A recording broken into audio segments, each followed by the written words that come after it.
보실 부분은 무용보살이 34 응신에서 19설법으로 중생을 제도한다. 이 말씀은 이제 저번 시간에 봤습니다. 몇 페이지냐면 924페이지 924페이지죠. 그래서 그 앞 페이지에 저번 시간에 34 범부의 몸으로 무용보살이 응화해서 중생을 제도하고, 그러니까 무용보살품의 이제 핵심적인 내용은 무용보살품 삼매로 중생을 제도하는 무용보살의 본사에 대한 내용 아니겠어요? 그래서 이 무용보살이 34 범부의 몸, 그 다음에 사성인의 몸, 응신에서 곱하경설법,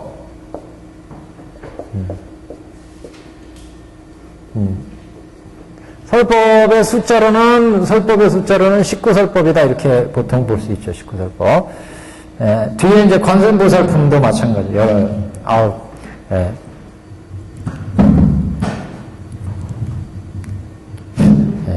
19가지의 설법 내용입니다. 그래서 그 설법의 내용은 범부의 몸으로 제도할 중생한테는 범부의 몸을 나타내서 법을 설하고, 그 법은 묘법연화경의 법, 묘법연화경의 법을 설하고, 내지 그래서 사성은 이제 성문 연각, 보살, 불. 여기는 범부니까 인처의 모든 천령팔부,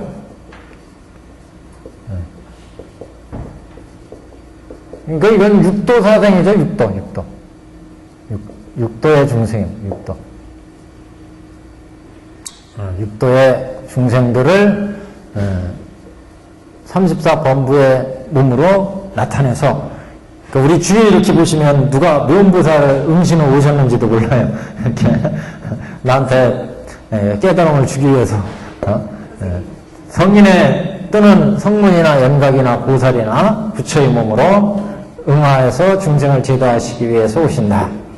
그래서 이렇게 응신할 수 있는 거는 이제 뒤에 나오겠지만 보현색신삼매,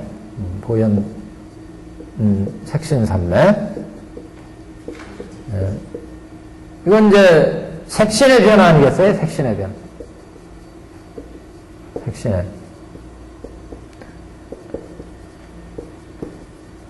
여기는 이제 설법이니까 설법. 이거는 해일체온다라니. 다라니. 이거는 음성의 변화죠. 소리. 음성.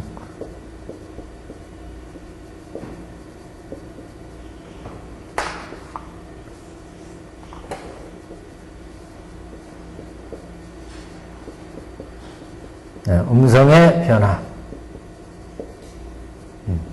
그래서 이 다란이라는 것은 그래서 법을 잘 호지하게끔 하는, 옹호하는, 보호하는, 옹호하게 하는 작용이 있고, 이 삼매는 색신을 변화해서 낮추는 거죠. 그러니까 고요한 마음에 들어가서 그 색신을 낮추게 하는 이런 이제 삼매를 얘기하고, 삼매란 자체가 대상에 자기 마음이 일치가 되면, 일치되려니까 고요한 마음의 상태가 되어야 되죠. 문구에는 적연한 상태다 이렇게 얘기하는데, 고요한 적연한 상태가 마음이 돼야 마음이 새나가지 않고 하나의 자기의 마음을 대상에 집중시킬 수가 있습니다. 그래서 그 고요한 마음 속에서 색신을 낮춰서 중생을 제도한다.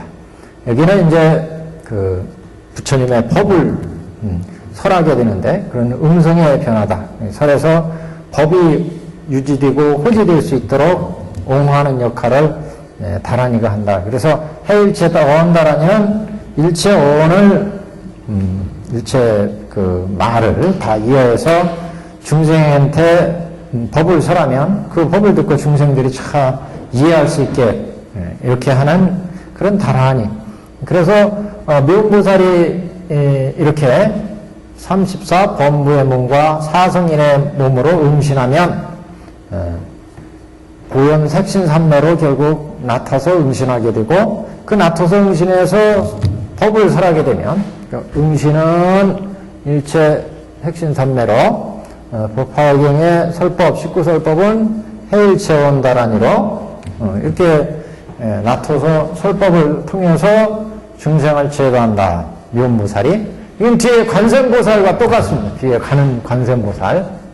관세음보살하고도 똑같습니다. 이것은 나타나는 방법은. 그래서 중생들한테 법을 설하는데 중요한 건 일대 설하는 법은 법화경의 설법이다. 그것만 이제 명시를 하시면 되겠습니다. 그래서 미운보살을 통해서 보여주고, 이렇게 미운보살이 이제 법을 통해서 수많은 중생을 제도하고 본토로 이제 들어가시죠. 종화소왕집을 본토로. 그래서 중생들한테 사바세계에 와서 이렇게 법에 이익을 끼쳤다. 그래서 미운보살이 종화소왕집을 이 세계에서 샥 와서 중생을 제도해서 이렇게 보현색신삼 해일체원다란이로 중생을 제도하는 미운보살의 그 응화의 모습을 이제 여기에서 보여주고, 미운보살이 이렇게 중생을 제도한다는 것을 밝히게 되고, 이 미운보살의 이런 이제 교화의 덕으로 당시 영산 회상에서 법을 들은 중생들이 또한 여기 뒤에 제일 뒤에 보면 무생법인을 얻었고 법화삼매를 얻었다, 이런 기록이 나오거든요. 그래서 이렇게 미운보살이 사바세계에 와서 교화를 펼친 덕으로 수많은 중생들이 법의 이익을 얻었다, 이렇게 정리를 할 수 있습니다. 자, 보시면 오늘 강의할 내용, 그래서 924페이지. 이 미운보살이 이와 같이 가지가지의 변화의 몸을 나타내어 사바세계에서, 사바국토에서 모든 중생을 하여 이 경전을 설하되 신통변화 지혜는 조금도 감하지 않느니라. 그러니까 그 미운보살이 중생을 제도할 때 이렇게 34 응신에서 사성인의 몸을 나타내서 중생을 제도할 때, 그러니까 성문이 필요해서 성문의 그 모습으로 그 중생을 제도해야 된다. 그러면 이제 성문의 모습을 나타낸다는 거 아니겠어요? 그래서 거기에 맞게 법을 설해서 중생을 지금 제도하는데, 이렇게 가지가지의 몸을 나타내서 사바세계에서 모든 중생을 위해서 법을 설하는데, 그 법은 묘법면화경을 설한다. 이 경전을 설한다. 설시 경전 원문에 이 경전을 설하는데, 이렇게 신통변화에서 각가지 몸으로 나타도 그 신통변화의 지혜는 조금 더 감하지 않느냐. 그러니까 우리 사바세계에서의 그 중생들의 세계에서의 모습은 하나를 쓰면 하나가 달아 없어지죠. 그러니까 하나를 사용하면 하나가 없어지지만, 이 미운보살의 신통변화의 응화의 지혜는 그렇게 써도 없어지는 게 아니다. 마치 그 하늘에 달이 있으면 달이 그 모든 강물에 그 달이 뜰 때 하늘에 있는 달의 모습이 낙동강에도 뜨고 금강에도 뜨고 한강에도 뜨면 n분의 1로 나눠야 되잖아요. 그만큼 달아 없어져야 되는데, 이 부처의 신통의 세계에서는 그렇지 않다. 응화할 때. 그래서 만일 그 신통 변화의 지혜는 조금 더 감하지 않는다. 이 보살이 여러 가지 지혜로서 사바세계를 밝게 비추어 일체 중생으로 하여금 각각 알게 함이니라. 이 보살이 그래서 여러 가지의 지혜로 이렇게 사성인의 몸으로 34 범부의 몸으로 각각의 지혜에서 법을 설해서 중생을 제도하기 때문에 여러 가지 지혜로서 사바세계를 밝게 비추어 일체 중생으로 하여금 각각 깨달음을 얻게 한다. 시방아사 세계 중에서도 또다시 이와 같이 하느니라. 시방 만일 성문의 모습으로 득도할 자에게는 성문의 모습을 나타내어 법을 설하며 벽지불의 몸으로 벽지불의 모습으로 득도할 자에게는 벽지불의 모습을 나타내서 설법하며 보살의 모습으로 득도할 자에게는 보살의 모습을 나타내어 설법하며 부처님의 모습으로서 득도할 자에게는 부처님의 모습을 나타내어 다라니를 법을 설하니라 설법하느니라. 그러니까 여기서 눈여겨볼 것은 그 제도할 중생이 어떤 중생이냐에 따라서 이렇게 34범부의 몸을 나타내느냐 아니면 사생의 몸을 나타내느냐. 그래서 성문, 연각, 연각이 벽지불이죠. 그 다음에 보살, 불 이렇게 네 가지 각각의 모습을 나타내서 법을 설한. 결국 이거는 이것은 결국 삼승이잖아요. 삼승. 성문, 연각, 보살, 삼승에 삼승으로 제도해서 결국 일불승으로 이끌어 들어간다 이런 소리죠 결국. 그래서 삼도 사생으로 법화경을 설하는 법이 원래 그렇잖아요. 법이 결국 방편으로 중생들의 근기에 맞춰서 중생들의 성품과 능력과 그 좋아하는 바에 따라서 방편으로 삼승을 펴가지고 결국은 근기가 성취해서 본래 부처가 설하려고 했던 근본인 일불승으로 이제 제도하는 거잖아요. 그러니까 법화경을 설한다는 얘기가 결국 법화경이란 법은 이상의 모든 법들을 다 어떻게 보면은 종합한 것이다 이렇게도 볼 수 있는데 이상 모든 법의 실체를 밝혔으니까 법화경에서 그래서 모든 부처님은 법화경의 법을 듣고 깨달아 먹고 법화의 법을 들어 깨달아 먹는다는 얘기는 법화의 법이 부처님 마음이니까 여태까지 성문법, 연각법, 보살법 이렇게 수많은 법을 설한 것은 이게 묘법연화경이 아닌 게 아니에요. 이것 또한 이것도 묘법연화경의 부처님의 법의 세계에서 중생의 근기에 맞춰서 성문, 연각, 보살로 때로는 화엄, 때로는 아함, 때로는 번야 이렇게 여러 가지 법을 설했다는 거죠. 그 본래의 목적은 다 불도로 인도에 들어가는 법에 있었다. 그래서 방편을 열어서 결국 진실로 인도했다는 거 아니겠어요? 그렇기 때문에 지금 사승인의 법으로 설했다는 것은 여기는 육도윤회하는 세계에 대한 법이고 육도윤회하는 세계는 결국 선법과 악법 선악의 법으로 결국 중생을 제도하는 거 아니겠어요? 선악의 법으로 이 육도의 세계는 다 선악의 법이에요. 육도의 세계는 그래서 10선 5개 아니겠어요? 육도의 세계는 여기 지옥, 아기, 축생이 이제 천태역에서는 밑이지만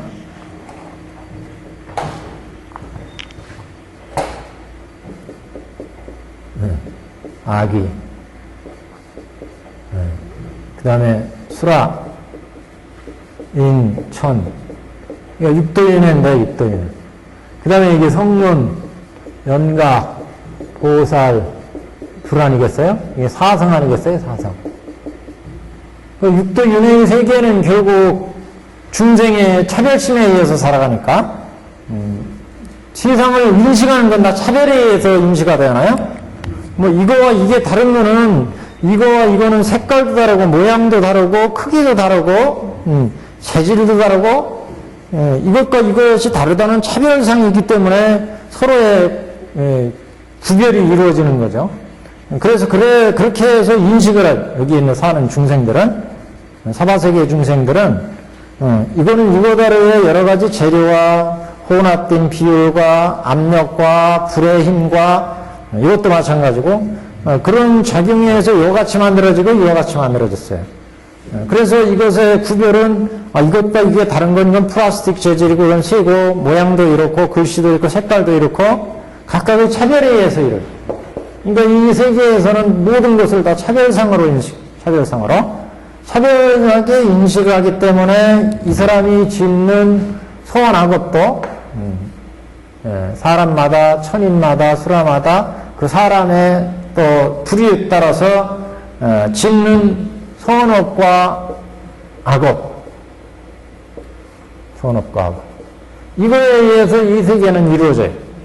중생들은 볼 때 감각적으로 보잖아요. 눈의 감각으로. 눈을 딱 봤을 때 이건 이거보다 작으니까 이거는 밥통이고 이거는 컵이고 이거는 소치고 이 구별이 되는 거는 다 크기와 색깔과 모양에 따라서 차별이기 때문에 만들어져요. 그래서 그 차별 세계에서 대상을 인식하니까 사람들마다의 좋고 나쁜 게 나오는 거예요. 이거 보면 이것보다 좋고 이것보다는 이게 못하고 거기에서 선하게 만들어집니다. 좋은 것은 취하고 나쁜 것은 버리고 취하기 위해서 탐내고 화내고 어리석음 내고 탐진치 많은 신견 변견 여기에 의해서 사람들은 선악업을 일으켜요. 탐내고 화내고 어리석은 마음이 생기니까 이 마음에서 사람들이 선업을 짓고 악업을 짓는다. 그래서 이렇게 해서 이 결과에 의해서 내가 어떤 만큼의 선악업을 지었느냐에 따라서 분단이 이루어진, 분단 생사가 이루어진다요. 분단 생사. 이 길에 의해서 내 어떤 선악을 얼마만큼 지었느냐에 여기에 따라서 의보와 정보가 이루어지지 않았어요? 의보, 정보. 그래서 여기에 의해서 내가 태어나는 국토, 내 미래의 세계와 거기에 중생이 어떤 중생이냐, 어떤 못생긴 중생이냐, 잘생긴 중생이냐, 남자냐, 여자냐, 그리고 누리는 수명의 기지가 얼마큼이냐, 내가 누리는 복의 양은 얼마큼이냐, 이게 이제 정해집니다. 그래서 분단생이에요, 여기는 분단생. 그래서 이런 세계를 제도하려면 이런 악도에서 벗어나서 선치해놔야 그래도 법을 들을 수 있잖아요. 그래서 이 세계에서 법을 지대로 들어가지고 이제 지혜가 개발되면 성문이나 연각이나 보살로 나간다. 뭐 뛰어난 사람들이 뭐 부처로 가겠지만 결국 그래서 이런 중생을 제도하기 위해서 부처는 이렇게 삼승 성문으로 제도할 중생한테는 성문의 모습을 나타내서 법을 설하고 연각으로 제도할 중생한테는 연각의 몸을 나타내서 법을 설하고 그 다음에 보살로 나타내서 법을 설할 사람한테는 보살로 몸을 나타내서 설하고 이렇게 해서 중생을 제도한다. 이게 이거는 이제 이 세상에 나오시는 모든 부처님이 기본 법칙이라고 했어요. 세상에 나오는 출세본이라고 그랬잖아요. 출세본이. 모든 부처님이 세상에 나오실 때는 다 의도하는 거. 왜 함부로 나오겠어요? 다 목적이 있어 나오지 않겠어요? 이렇게 목적이 있어서 이 세상에 부처님이 출세할 때는 이 중생들 각각의 욕망과 바라는 바, 중생들의 근기와 중생들의 성품을 살펴서 부처님이 설하기 때문에 성문으로 제도할 중생이냐, 연각으로 제도할 중생이냐, 보살로 제도할 중생이냐, 여기에 맞춰 보란. 그래서 아한경 설할 때 중생들 근기, 성품, 욕망에 맞춰서 사선계로 제도해야 되겠구나, 12연계로 제도해야 되겠구나. 그래서 아한경을 설하고 대승시대인 대승중생에서는 보살도로 제도를 하고 이렇게 중생을 제도할 때 부처가 중생을 제도할 때 이렇게 법을 설하는데 이 무언보살도 이런 부처님의 가르침을 여태까지 실천하고 보살도를 닦은 그런 큰 보살이기 때문에 부처님과 같이 당신도 이렇게 34법무의 몸, 사성의 몸을 나타내서 중생을 설해가지고 결국 제도를 한다. 이 법은 법화경의 법이다 그랬어. 법화경의 설법으로. 그러니까 그 법화경의 설법이라고 하는 건 자체가 부처님의 본마음 아니겠어요? 부처님은 모든 세상에 나오신 부처님의 본마음의 법이니까 그건 방편을 열어서 진실로 인도하는. 그래서 여기서도 지금 사성의 중생을 제도하는 모습이 있습니다. 이거는 여기 관세음보살 법문과 똑같아요. 똑같이 이제 제도하는데 관세음보살 법문도 한번 미리 보고 가시죠. 다음에 이제 할 거지만. 그러면, 940페이지. 940페이지부터, 940페이지 보시죠. 선남자여, 무진이 보살에게 이르시되 부처님의 선남자여, 만일 어떤 국토의 중생이 부처님의 몸으로 응하여 득도할 자에게는 관세음보살이 곧 부처님의 몸을 나타내서 법을 설하며, 벽지불의 몸으로 응하여 득도할 자에게는 곧 벽지불의 몸을 나타내어 법을 설하며, 성문의 몸으로 응하여 득도할 자에게는 곧 성문의 몸을 나타내어 법을 설하며, 범왕의 몸으로 응하여 득도할 자에게는 곧 범왕의 몸을 나타내어 법을 설하며, 이렇게 계속 이어지죠. 재석의 몸을 응하여 득도할 자에게는 곧 재석의 몸을 나타내어 법을 설하며, 자재천의 몸으로 응하여 득도할 자에게는 곧 자재천의 몸을 나타내어 법을 설하며. 이건 저 앞에 34음신 할 때 우리 나왔죠. 묘음보살품.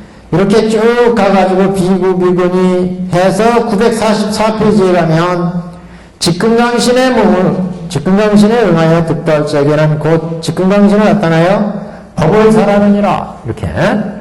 그래서 결국 응하시고 중생을 제도하는 보살들의 법식은 같은 거예요. 다 일불승 보살들이 지금 중생을 제도하는 법화의 이 보살들이 똑같이 삼세 부처님이 모두 같은 그러니까 앞에 그래서 울불장을 얘기했잖아요. 객원현실로 부처님은 세상에 나오셔서 일대상 인연으로 중생을 제도한다. 모든 보살도 마찬가지인 거예요. 다 모든 보살도 본래 이런 부처님의 법의 세계로 들어가시는 이 법신 보살들, 대보살들도 다 부처님을 따라서 결국 이와 같이 법화의 법으로 제도를 한다. 결국 세상에 부처님의 법을 실천하는 대보살이라면 당연히 부처님의 법을 따르지 않겠어요? 부처님의 법을 따르면 부처님의 법이 객원현실의 법인데, 그러니까 묘음보살이나 관세음보살이나 이런 대보살들, 문수보살도 마찬가지고 다 그렇죠. 다 보살들도 이렇게 객원현실의 법으로 중생을 제도하는 것은 당연하다. 그 법은 이렇게 중생을 제도할 때 33응신에서 19설법으로 제도를 한다. 뭐 그 33응신인지 34응신인지 뭐 이거는 크게 문제될 건 없어요. 몇 개의 응신. 하여튼 응하는 숫자의 그 보살 그 응신은 다 일체 색신선물을 변연해서 중생을 제도하고, 그래서 그 법으로 제도할 때는 항상 앞에 묘음보살의 설시경전 그랬어요. 이 경전을 설해서 그랬는데, 여기서는 관세음보살품은 바로 묘음보살품에 이어서 나오니까 그냥 이 법을 설하며 그랬어요. 이 법은 묘음보살품과 같이 법화경의 법이다. 뭐 이렇게 간단히 우리는 생각할 수가 있습니다. 그러니까 지금 이 부분 이렇게 말씀을 했는데, 앞에 924페이지의 내용과 똑같은 내용이다. 그러니까 묘음보살. 그래서 924페이지 다시 오시죠. 이렇게 성문 벽지를 보살 여기 3승으로 결국 제도해서 일불승의 불도로 제도하는 법화의 법을 의미한다. 그러니까 중생들의 낱낱의 중생들의 근기에 맞춰서 법을 설해가지고 결국 제도하는 법화의 설법의 모습이다. 926페이지 한 장 넘깁니다. 이와 같이 가지가지로 제도할 바를 따라서 여러 가지로 제도할 바를 따라서 형용을 나타내고, 형용이라는 건 모습이요. 각각의 여러 가지 모습을 나타내서 또한 마땅히 멸도로 득도할 자에게는 멸도를 보이어 나타냅니다. 그러니까 여러 가지 제도할 바를 따라서 그 모습을 나타내며 형용을 나타내며 모습을 나타내며, 또한 마땅히 멸도로 득도할 자에게는 멸도를 보여서 제도를 한다. 멸도를 나타낸다.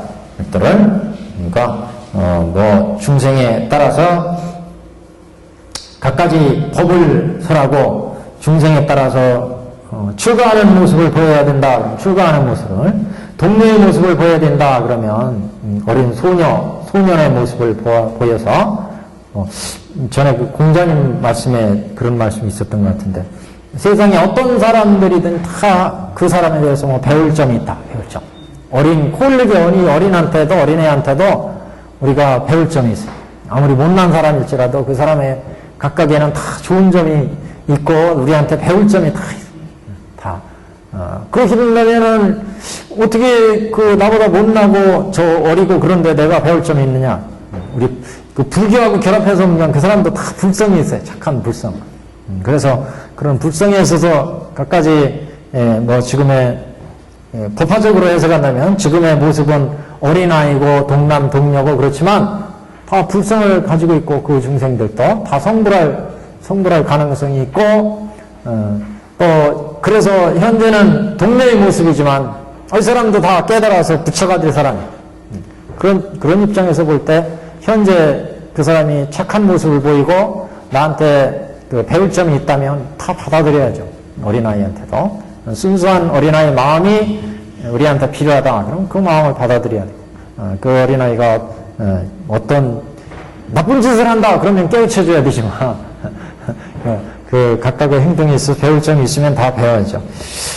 지금 그래서 제도할 바에 따라서 그에게는 중생이 지금 어떤 근기와 성품과 능력을 가지고 있느냐 여기에 따라서 제도할 모습이 아까 여기 34음신 사성의 모습 사성 그 뒤에 관세음보살 보면은 보살로 제도할 중생한테는 보살로 나타나서 제도한다 이 말씀이 빠져 있어요.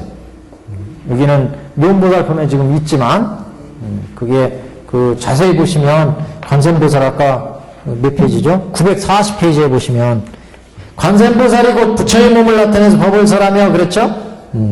그런데 벽지불의 몸으로 응하여 제도할 첫 번째는 관세음보살이 부처님의 몸을 나타내어 법을 설하며 그랬고 두 번째는 벽지불의 몸을 응하여 득도할 자에게는 벽지불의 몸을 나타내서 법을 설하고 성문의 몸으로 응하여 또 성문의 몸 그 다음에 왕으로 득도할 자에게는 곧 범왕의 몸을 이렇게 나오잖아요. 그래서 보살이 없어요. 근데 그때 보살이 없는 것은 관세음보살이 보살행을 펴니까 그래서 뭐 그 보살행이니까 생략된 거 하지 않겠느냐 이렇게 해석을 했었어요. 여기 묘음보살에는 명백히 나옵니다. 보살로 제도할 중생한테는 여기 보면 우리 관세음보살 명호를 자꾸 불러다니잖아요. 네. 근데 여기서는 명호 부르는 못 보고 그렇죠. 그 교화는 다르죠. 그게 관세음보살 부르는 이유는 이제 자꾸 불러라고 많이 나오는데 예. 그 교화의 방법이 이건 차이인 거예요. 거기에. 그래서 관세음보살은 칙명연불로 칙명. 그래서 관세음보살을 칙명해서 칙명하는 건 구업이에요. 구업. 그 다음에 또 생각으로 의업으로 그 다음에 신업으로 예배 공경 관세음보살을 예배 공경해서 관세음보살을 구업으로 해서 그 다음에 일념으로 일념 의업이잖아요. 일념요. 관세음보살을 불러서 구업이잖아요. 뒤에 이제 나와요. 그 다음에 이제 몸으로 관세음보살을 예배 공경해서 이게 세 가지를 얘기해요. 관세음보살이 중생을 교화할 때 그 관세음보살이 교화에 우리가 교화에 들어갈 때는 세 가지의 그 교화의 모습을 나타내는데 여기서는 그 묘음보살의 어떤 보현색신 삼매하고 결국 이렇게 제도하는 것은 해일체원다라니하고 두 가지. 그러니까 그 앞에서 관세음보살이 중생을 제도할 때 신구의 삼업에 의해서 그 중생을 제도하는 모습을 나타냈고 중생한테 법을 설해서 제도할 때는 이렇게 법을 설해서 제도하는 식구설법 얘기입니다. 뒤에 이제 좀 자세히 복무품에서 보고요. 그래서 지금 924페이지에 이렇게 말씀을 해요. 926페이지에서 미혼보살이 이렇게 제도할 대상에 따라서 상대에 따라서 여러 가지 모습을 나타낸다.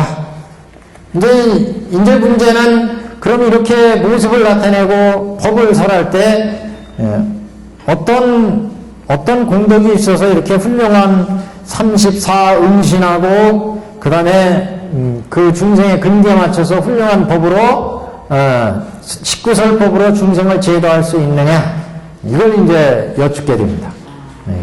그래서 이 무언보살이 34번부의 몸, 사성인의 몸으로 나타내서 응화해서 중생한테 법을 설한다 그랬으니까, 그러면 도대체 미혼보살은 어떻게 해서 이렇게 34응신할 수 있느냐, 어떤 공덕을 줘서 어떻게 해서 이렇게 식구설법으로 중생한테 법을 설할 수 있느냐, 어떤 공덕이 있어서 어떤 능력이 있어서, 그걸 이제 여쭤봅니다. 답은 여기 미리 나와 있어요. 보현보살이 일체색신삼매를 얻었기 때문에 여러 가지 34번부의 사성인의 몸으로 중생을 제도할 수 있다. 어떻게 해서 훌륭한 이렇게 법을 설해서 제도할 수 있느냐? 식구설법을 해일체원다란이를 얻었기 때문에 이렇게 훌륭한 법을 설해서 중생을 제도한다. 그러니까 우리가 요새 뭐 스마트폰에 그 앱을 깔면은 뭐 번역기가 있어요, 번역기. 외국어, 중국어, 일본어 얘기하면 번역 되잖아요? 해보셨어요? 저도 못 해봤는데. 할 줄 다를 줄은 몰라가지고 못 해봤어요, 사실.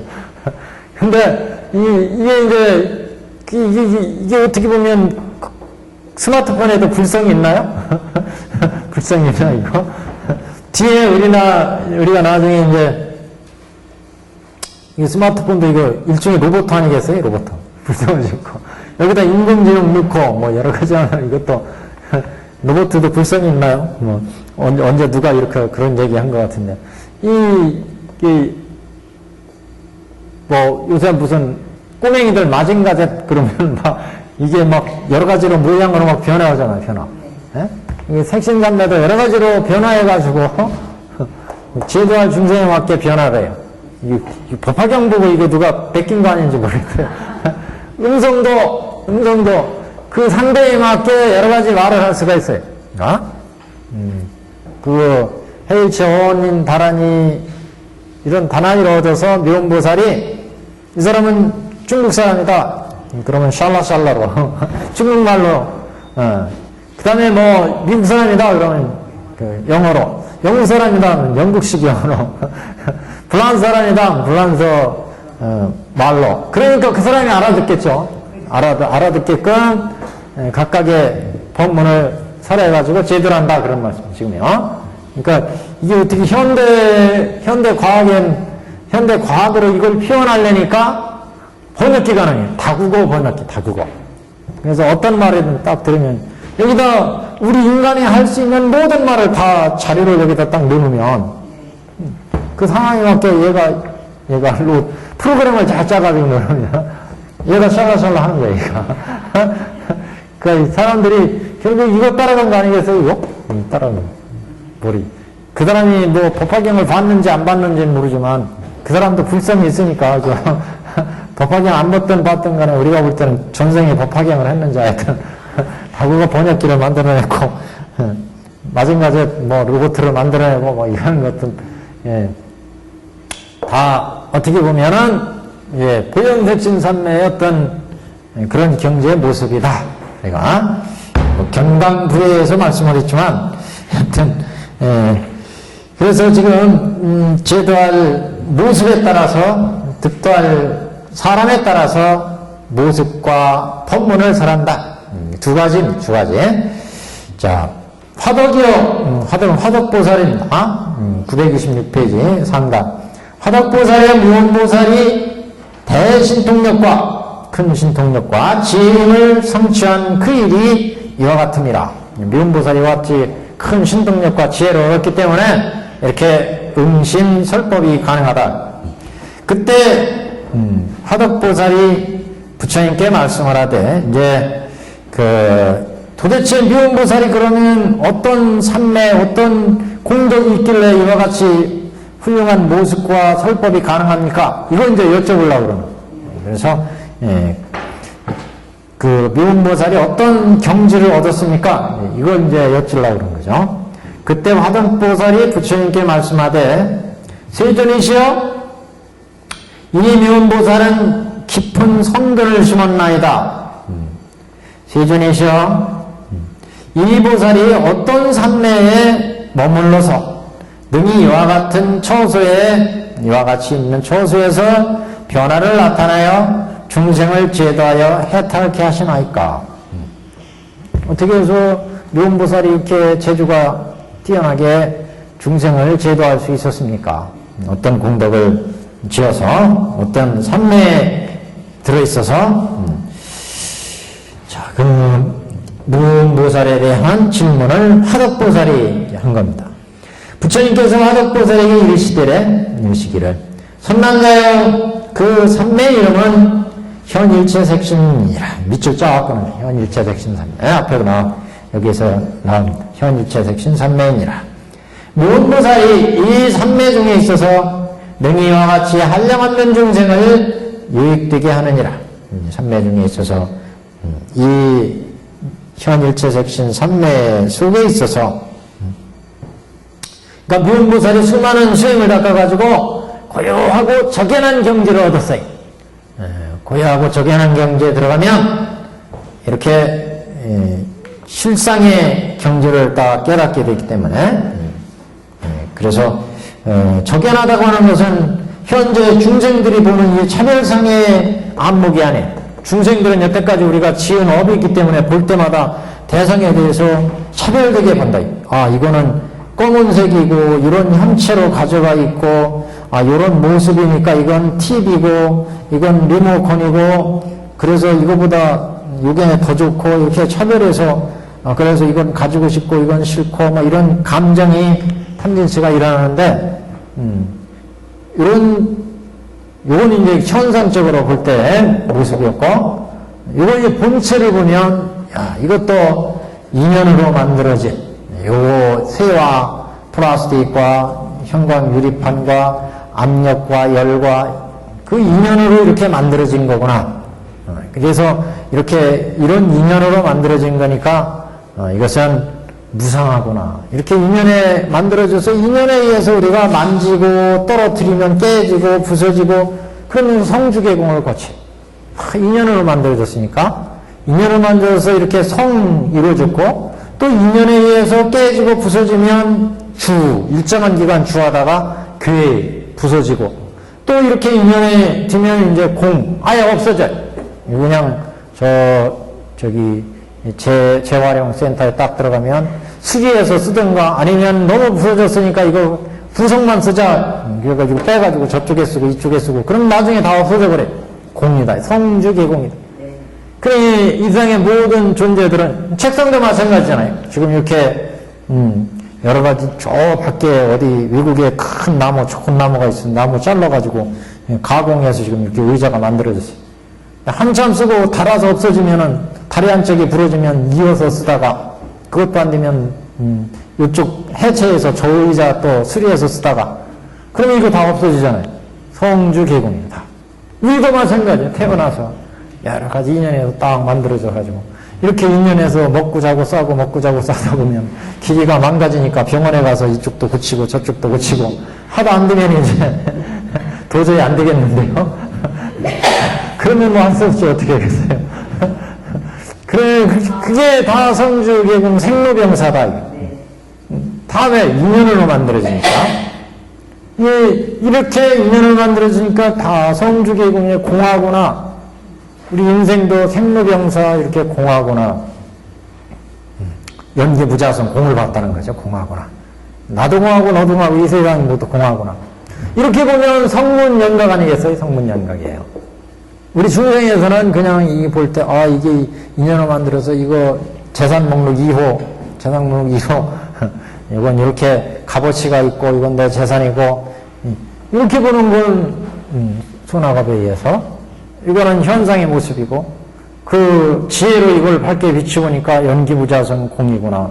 공에 들어가서 보고 그 공에 들어가서 보니까 이렇게 너도 공하고 나도 공하고 이상 모든 것이 공한데 이렇게 유연져서 현상적으로 지금 이 변해가는구나.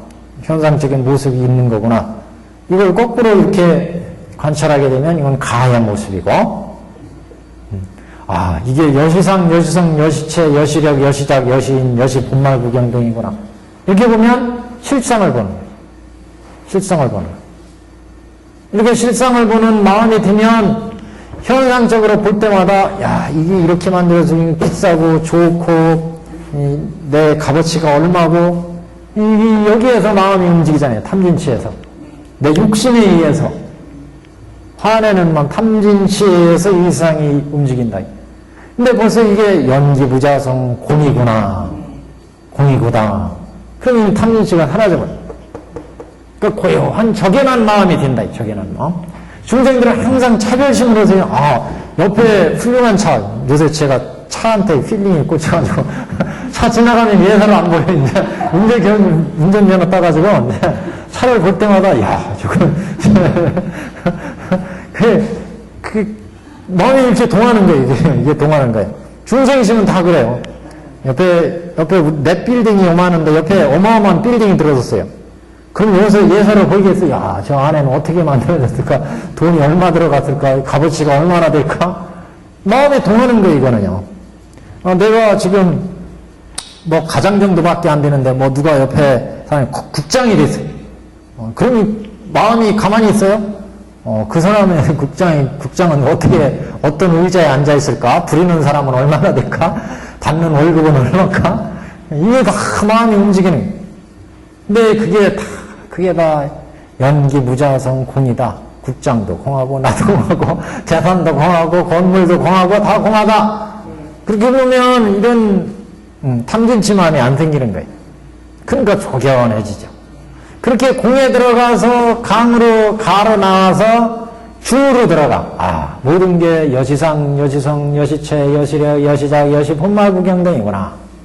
이렇게 되면은 적연한 삼매의 경지가 이루어진다. 이게 보현백신 삼매다. 이렇게 되면은 이런 공가 중의 상태가 되면 이제 법신의 운영. 우리가 보통 별교려면 십신의 십주, 십행, 십행, 십지 경지에 들어가면 십지 들어가면 법신, 환야, 해탈이 이루어진다고 했잖아요. 해탈이. 그래서 우리가 여기를 보면 여기가 십주, 여기가 십행, 십회양, 십지 아니겠어요? 십지. 이건 공이고 얘가 가고 여기가 중이라. 십지.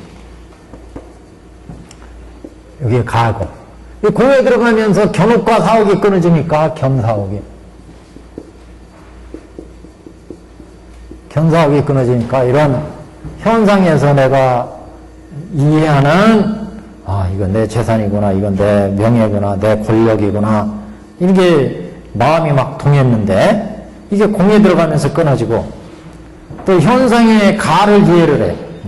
이렇게 저 사람은 그렇게 노력해가지고 저 건물을 지었고 저 사람은 그렇게 노력해서 국장이 됐고 저 사람은 저렇게 해서 차를 샀구나.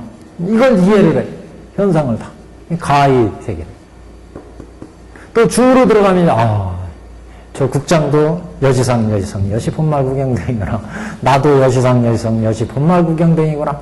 이건 중요해. 공에 들어가면서 견사학이 끊어지고 여기에서 진사학이 끊어지고 여기서 무명옥이 끊어지니까 진사, 무명. 네. 이 무명이 끊어집니다. 그러면 법신이 운영돼요. 법신이 운영되면 법계 어떤 세계든지 자기의 법신을 나타낼 수가 있어요. 그래서 마치 여기 달이 뜨면 이 세상에 천강에 물이 천강유수 천강월 만리무은 만리천 그러잖아요. 이 압록강에, 두만강에, 금강에, 한강에 물이 있으면 이 달이 그림자가 다 비쳐. 그래, 이렇게 그림자가 비춰도 여기에 있는 달, 여기에 달이 있는데 그러면 여기에 달이 있으니까 여기는 없어야 되잖아. 그런 게 아니야. 법신은 어떤 세계든지 자기의 몸을 나타내 이게 보현색신 삼매에 들어갔기 때문이다. 법신의 형태니까. 또 이 상태는 반야의 지혜를, 비혜를 가지고, 반야의 지혜. 금각선과 같은 안역다라 삼맥삼보리의 지혜를 맛보. 여기서 그래서 뭐 도종지, 일체지, 도종지, 일체종지 그러잖아요. 일체종지를 여기서 본다. 부처님의 지혜의 일부분을 여기서 보기 시작합니다. 그러니까 법신의 반야의 지혜를 가지고 있으니까 이런 무명본매도 끊고 해탈이 이루어져요. 해탈. 여기는 생사의 달이죠. 생사의 달. 여기는 생사의 달이니까 성문, 연각이나 보살들이 있는 땅이죠. 여기는. 그러니까 여기는 범부의 땅이지만 성문, 연각, 보살들이 있는 이곳이니까 여기서는 생사로부터 벗어났어요. 생사로부터 해탈. 여기는 생사로부터 해탈이니까 여기는 분단 생사였지만 여기는 변혁 생사였어요. 변혁 생사. 그러니까 성문이나 연각들은 이런 생로병사를 안 받았지만 아직도 완전한 생사가 끊어진 게 아니에요.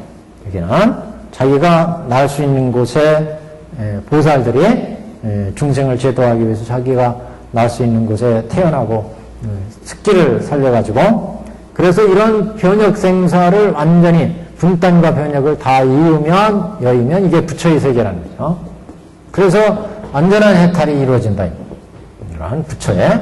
그래서 보현색신 삼매는 적어도 여기 이상의 삼매다 이렇게 이제 볼 수 있습니다. 그래서 색신을 변화시킨다. 물구에서는 적연의 경지를 얻은 경지다. 적연의 경지. 적적함. 적연의 경지. 적연.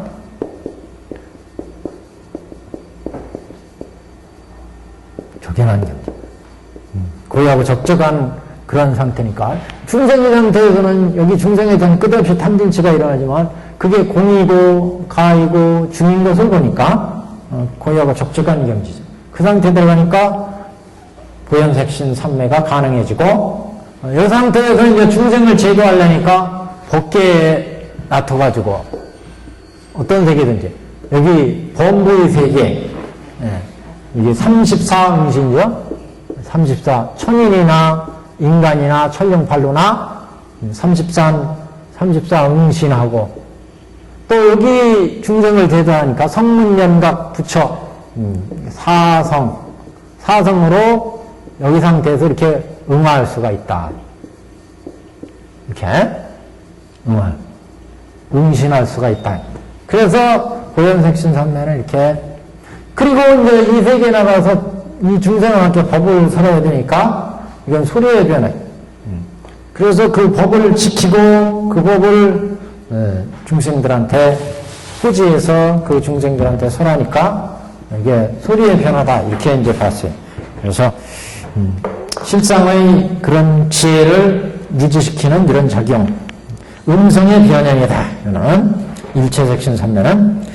자, 그래서 여기 한번 여기 이제 우리 경의 말씀을 삼남자여 그 삼매의 이름은 현일체색신 삼매이니라. 현일체색신 삼매.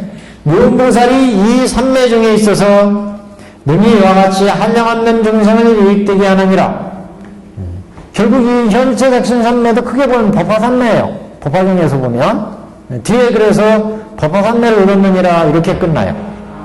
왜 아까 중생을 제도할 때 그런다고 했잖아요. 여기에 34범부의 몸으로 중생을 제도할 때는 34범부의 몸으로, 사성의 몸으로 제도할 중생한테는 사성의 몸으로, 결국은 방편으로 삼성을 걸어서 일불층으로 제도한다는 얘기잖아요. 그러니까 이건 법화 실상의 경지예요. 그러니까 이거는 결국 법화 실상의 세계에 대한 표현이기 때문에 법화 삼매의 일종이다 이렇게 이제 보는 법화경이 진실을 말하는 삼매니까. 그래서 지금 묘음보살이 그 삼매 이름은 현일체색신 삼매이니라. 묘보살이 이 삼매 중에서 등이 이와 같이 한량없는 중생을 유익되게 하느니라.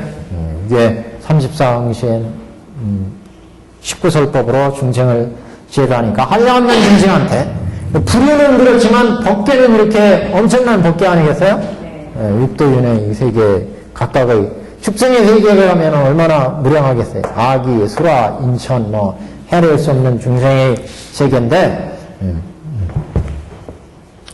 이 묘보살품을 설할 때 묘보살품을 설할 때 묘보살과 함께 왔던 84,000인이 다 현일체 색신 삼매를 얻었고 야 같이 따라왔는데 다 얻었어요.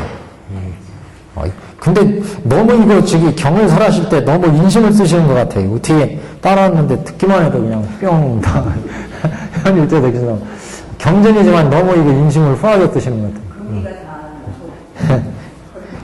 그러니까 그때 따라왔던 사람은 그만큼 마음이 순수하고 이렇게 열정적이어서 확 열렸어요, 다.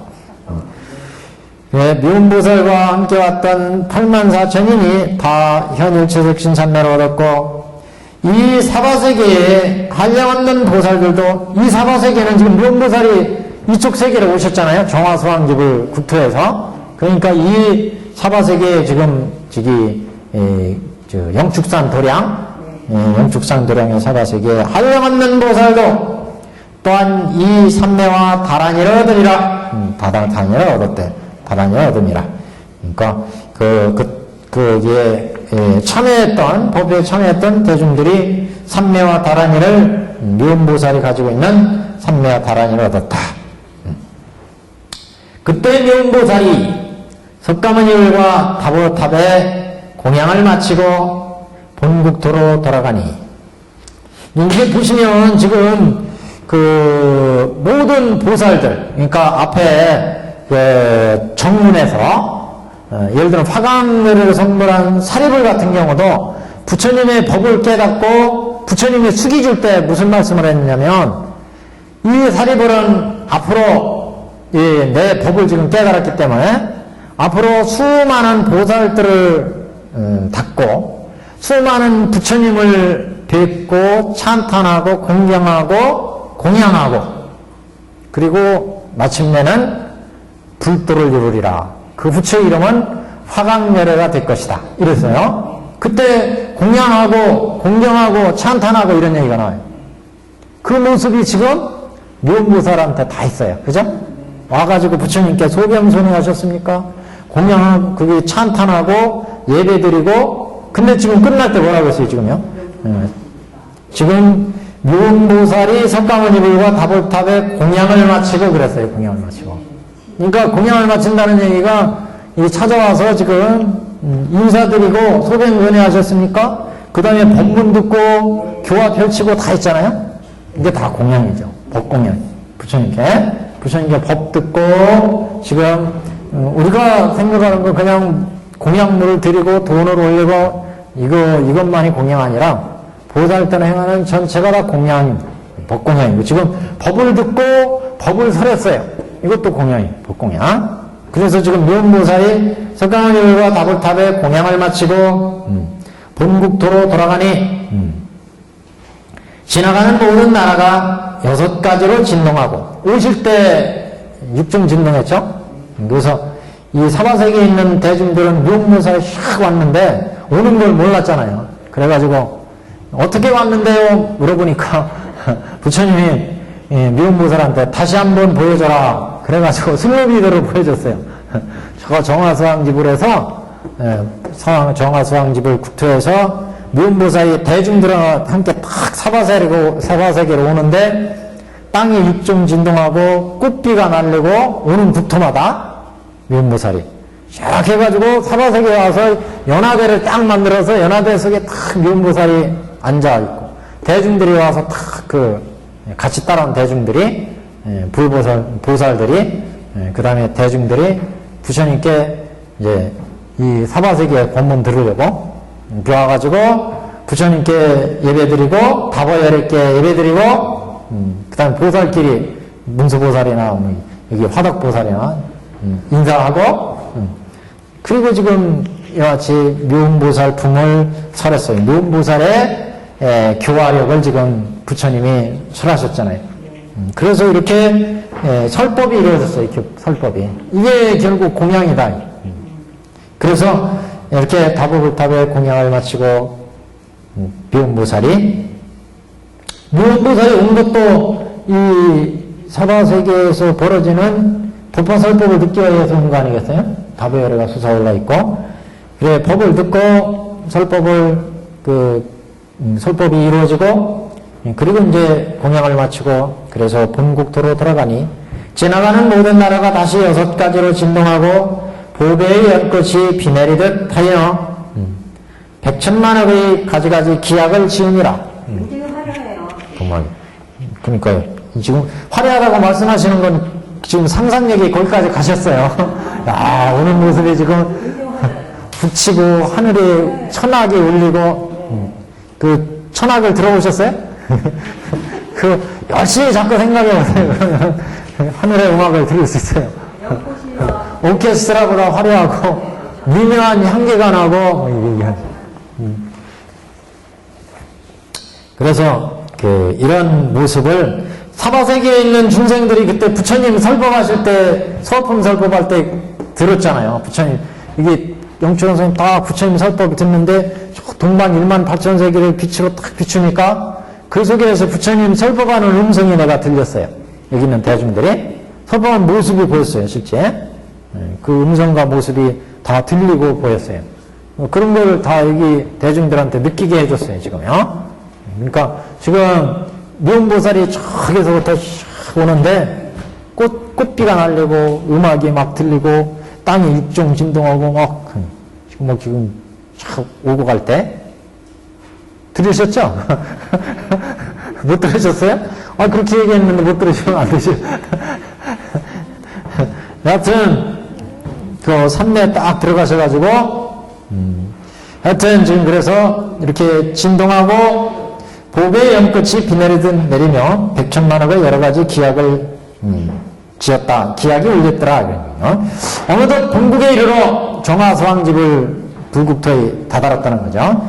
어느덧 본국토에 이르러서 84,000의 보살에 유효되어서 정화소왕집을 처소해 나가 부처님께 말씀하되, 이 양반들 되게 좀 그러네요. 자기들끼리 다 하시는데 뭘 또 갔다 와십니다 하고 또 보고를 하시는 거죠. 지금 가실 때 또 가겠습니다 이렇게 보고하셨잖아요.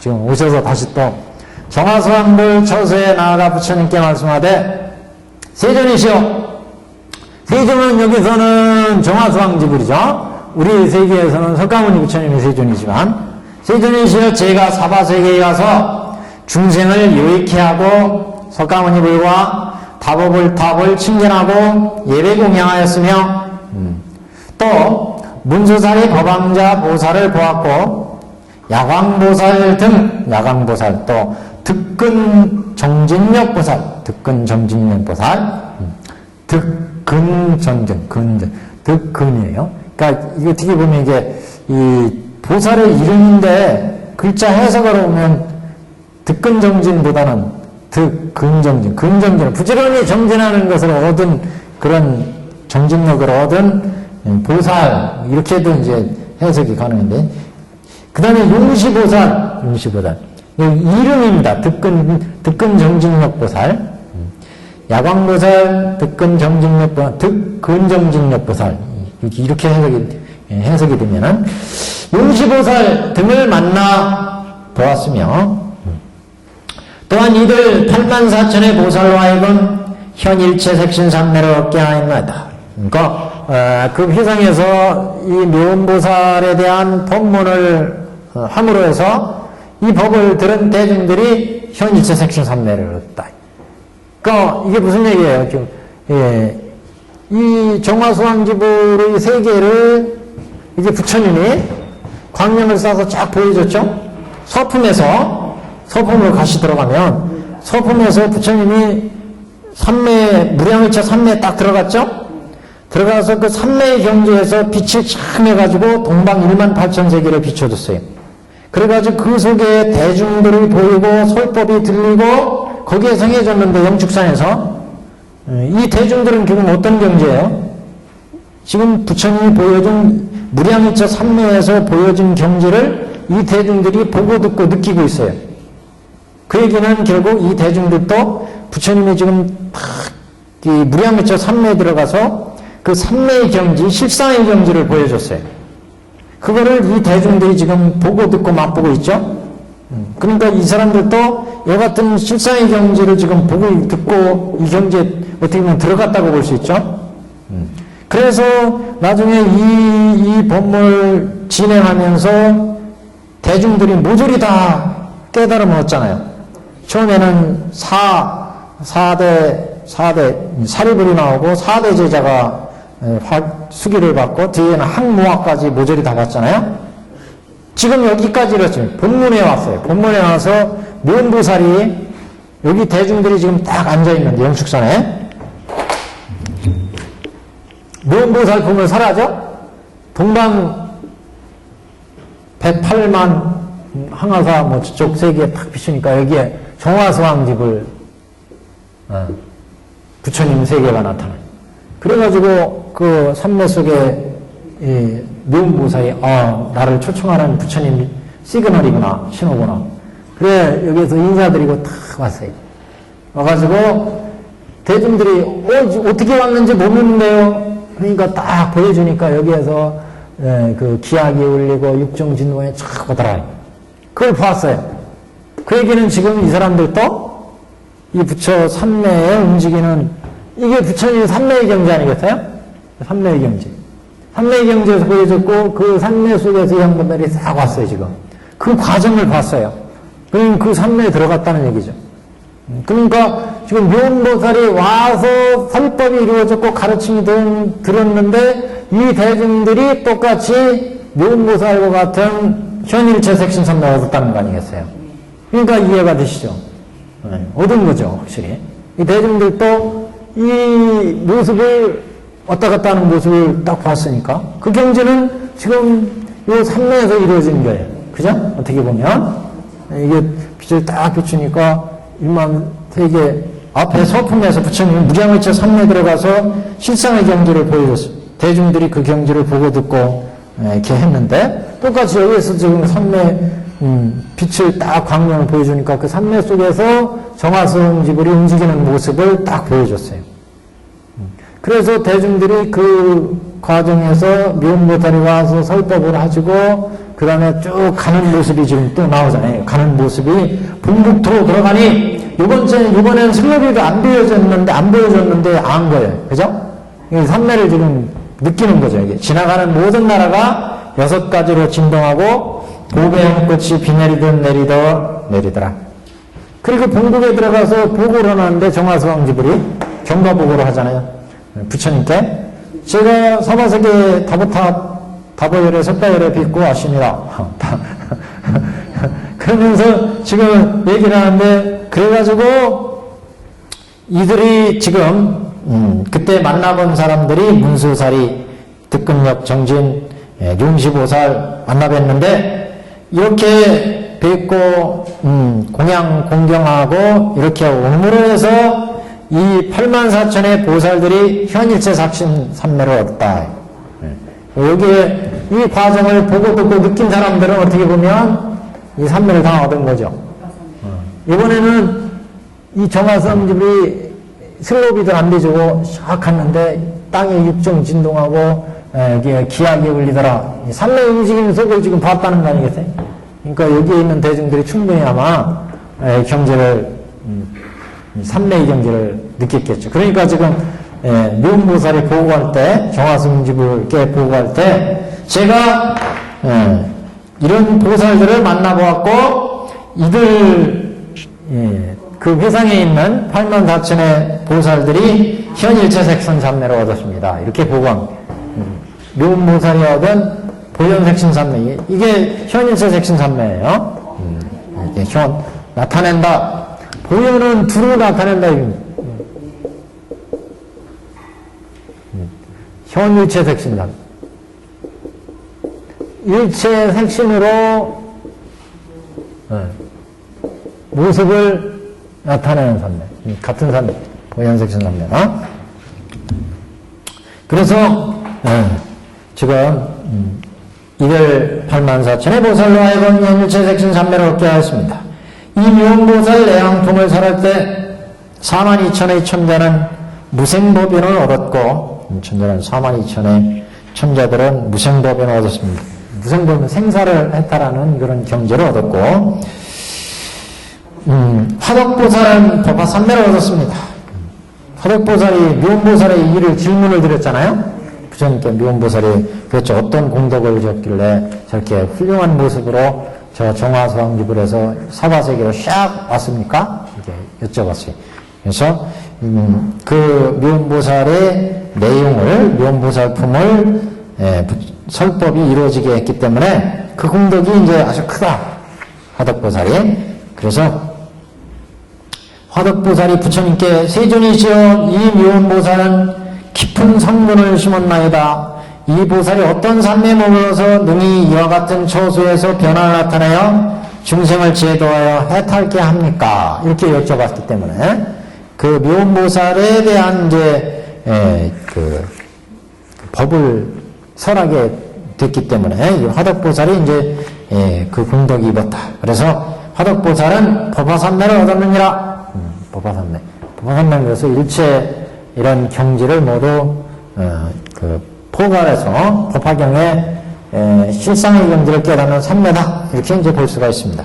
그래서 묘보살품에서 이 법화산매의 경지를 보통 이제 16가지의 산매의 모습으로 얘기를 했지만 저번에 한번 프린팅으로 16산매 이제 보셨죠? 그래서 근데 이 16산매에 대한 자세한 언급이 없어요. 설명이 없어요. 어떤 경지고 이런 것들은 없어요. 그냥 이름만 이렇게 나와 있고. 그래서 정확하게 어떤 경지인지 모르겠는데 다만 이제 그 법화현의에 천태대사에 법화현의에 보면 그 25산매가 있어요. 25산매. 25산매는 우리 육계 색계 무색계 중생들이 25유잖아요. 그래서 25유를 타파하는 그런 산매로 25산매 이런 산매들이 나옵니다. 그리고 이런 모든 산매의 그 최고의 산매를 이제 무슨 왕산매 뭐 이렇게 순원산매, 왕산매 이렇게 얘기를 해요.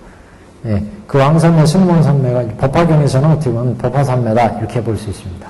모든 산매의 왕산매 이렇게도 얘기를 하는데 순원산매 이렇게도 얘기를 하고 이제 법화산매는 그래서 그러한 부처님의 진심인 법화 실상의 경지를 깨달아 들어가는 우리의 마음을 적연하게 해서 부처님의 그런 실상의 경지를 깨닫는 산매다.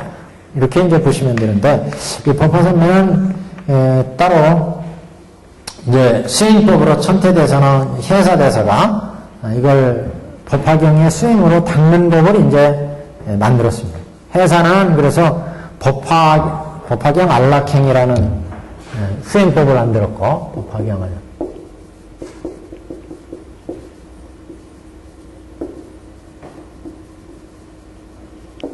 천태대사는 법화산매 참인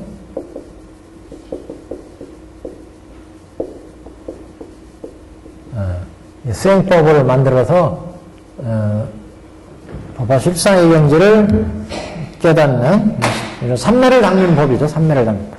그러니까 산매는 굉장히 많습니다. 부류 종류도 많고 경지도 다양하고 산매라는 근본 경지가 이렇게 마음이 고요하고 적적해져야 자기의 마음을 모을 수 있죠. 하나의 대상에 이렇게 모을 수가 있어요. 마음을 이게 마음이 모아져야 근본 깨달음의 세계로 들어갈 수가 있는데 그래서 이 산매는 그런 깨달음의 세계로 들어가는 안내이면서 구경의 경지다. 이렇게 볼 수 있습니다. 다양한 산매로.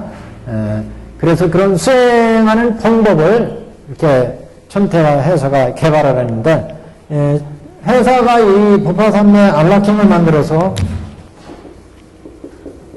이 네 가지 안락행, 사안락행을 닦도록 하고 법화경을 독송하게 해서 이제 법화산매를 깨닫도록 이렇게 이제 수행법으로 만들었고, 천태는 그 수행법을 개발해서 이렇게 하나의 수행의식으로 만들었어요. 수행의식입니다, 이거는. 전에 한번 우리가 보셨죠? 법화산매 참이라고 하는 그 저수를 보셨는데, 내용이 간단한데, 수행하는 의식을 통해서 이런 법화산매에 들어갈 수 있도록, 이거는 37, 21일 닦는 21일 수행하는 수행법으로 되어 있습니다.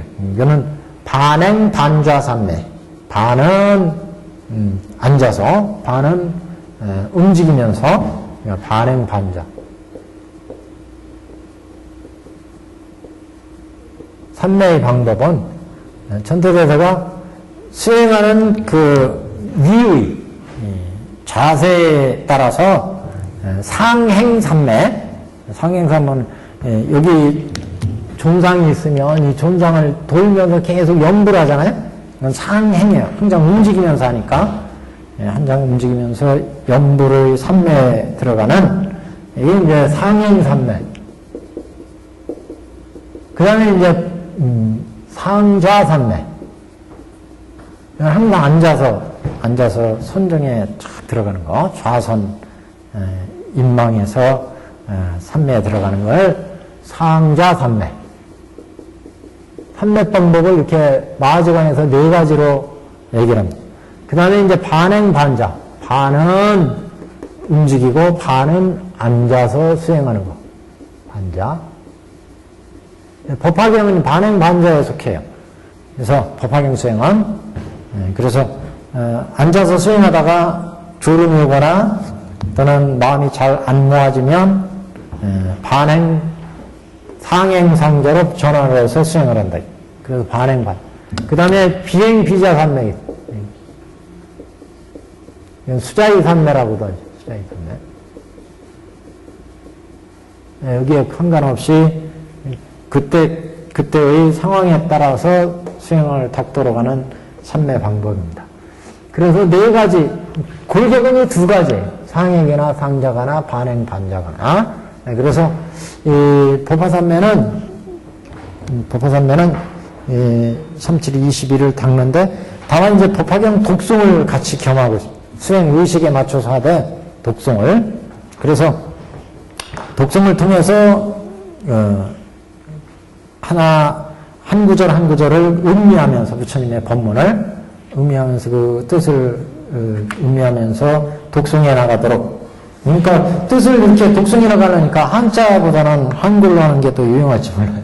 사람에 따라 다르지만 한자로 독송하는 분도 있고 한글로 독송하는 사람도 있는데, 독송하는 방법도 전품을 독송하거나 아니면 안락행품이나 또는 보현보살 건발품이나 각각의 자기가 그 마음에 드는 품을 취사해서 독송할 수도 있습니다. 근데 전체로 독송하는 걸 이제 구족송 이렇게 얘기하고, 일부분을 발취해서 독송하는 것을 불구족송 이렇게도 얘기를 합니다.